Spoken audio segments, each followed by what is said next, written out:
Leitura de O Livro dos Espíritos, Allan Kardec. Terceira Ordem, Espíritos Imperfeitos. 101. Caracteres gerais, predominância da matéria sobre o espírito, propensão ao mal, ignorância, orgulho, egoísmo e todas as más paixões que lhes são consequências. Têm a intuição de Deus, mas não o compreendem. Não são todos essencialmente maus. Em alguns, há mais de irreflexão, de inconsequência e de malícia do que verdadeira maldade. Uns não fazem o bem, nem o mal, porém, só pelo fato de não fazerem o bem, denotam a sua inferioridade. Outros, ao contrário, se comprazem no mal e ficam satisfeitos quando encontram oportunidade de fazê-lo. Eles podem aliviar a maldade e a malícia à inteligência, mas, qualquer que seja seu desenvolvimento intelectual, suas ideias são pouco elevadas e seus sentimentos mais ou menos inferiores. Os seus conhecimentos sobre as coisas do mundo espírita são limitados, e o pouco que sabem se confunde com as ideias e os preconceitos da vida corpórea. Não podem nos dar senão noções falsas e incompletas, porém o observador atento encontra frequentemente em suas comunicações, mesmo imperfeitas, a confirmação das grandes verdades ensinadas pelos espíritos superiores. O seu caráter se revela pela sua linguagem. Todo espírito que em suas comunicações revela um mau pensamento pode ser classificado na terceira ordem. Por conseguinte, todo mau pensamento que nos é sugerido provém de um espírito dessa ordem.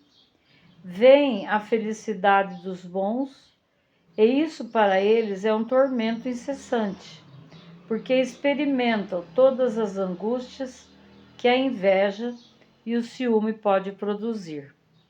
Conservam a lembrança e a percepção dos sofrimentos da vida corporal, e essa impressão, frequentemente, é mais penosa que a realidade. Sofrem, pois, verdadeiramente pelos males que suportaram e pelos que fizeram os outros suportarem. E como sofrem por longo tempo, creem sofrer sempre. Deus, para os punir, quer que eles creiam assim. Pode-se dividi-los em 5 classes principais. 102. 10ª classe. Espíritos impuros. São inclinados ao mal e fazem dele objeto de suas preocupações. Como espíritos, dão conselhos desleais, fomentam a discórdia, a desconfiança e se mascaram de todas as formas para melhor enganar. Ligam-se aos homens de caráter bastante fraco para cederem às suas sugestões, a fim de prejudicá-los, satisfeitos em poderem retardar o seu progresso e fazê-los sucumbir nas provas por que passam. Podem ser reconhecidos em suas manifestações pela sua linguagem. A trivialidade e a grosseria das expressões nos espíritos como nos homens é sempre um indício de inferioridade moral, senão intelectual. Suas comunicações revelam a baixeza de suas inclinações, e se tentam enganar falando de maneira sensata, não podem sustentar por muito tempo seu papel e acabam sempre por revelar a sua origem. Certos povos fizeram deles divindades malfazejas. Outros os designaram sob o nome de demônios, gênios maus e espíritos do mal. Quando encarnados, os seres que eles animam são inclinados a todos os vícios que engendram as paixões vis e degradantes. A sensualidade, a crueldade, o embuste, a hipocrisia, a cupidez e a avareza sórdida. Fazem o mal pelo prazer de fazê-lo, e muito frequentemente sem motivos, escolhendo suas vítimas por ódio que têm ao bem, quase sempre entre as pessoas honestas. São flagelos para a humanidade, qualquer que seja a categoria social a que pertençam, e o verniz da civilização não os livra do opróbrio e da ignomínia. 103. Nona classe. Espíritos levianos. São ignorantes, maliciosos, inconsequentes e zombeteiros. Envolvem-se em tudo, respondem a tudo, sem se preocuparem com a verdade. Comprazem-se em causar pequenos desgostos e pequenas alegrias, atormentando, induzindo maliciosamente ao erro por meio de mistificações e travessuras. A esta classe pertencem os espíritos vulgarmente designados sob o nome de gnomos, duendes, diabretes e trasgos. Estão sob a dependência dos espíritos superiores, que frequentemente os empregam como fazemos com os nossos servidores. Nas suas comunicações com os homens, a sua linguagem é algumas vezes espiritual e engraçada, mas quase sempre sem conteúdo. Compreendem os defeitos e o ridículo humano, exprimindo-os em tiradas mordazes e satíricas. Se usam nomes supostos, é mais por malícia do que por maldade. 104. Oitava classe. Espíritos pseudo-sábios. Seus conhecimentos são bastante amplos, mas creem saber mais do que realmente sabem, tendo algumas vezes progredido em diversos pontos de vista. Sua linguagem tem um caráter sério, que pode iludir sobre as suas capacidades e a sua iluminação interior.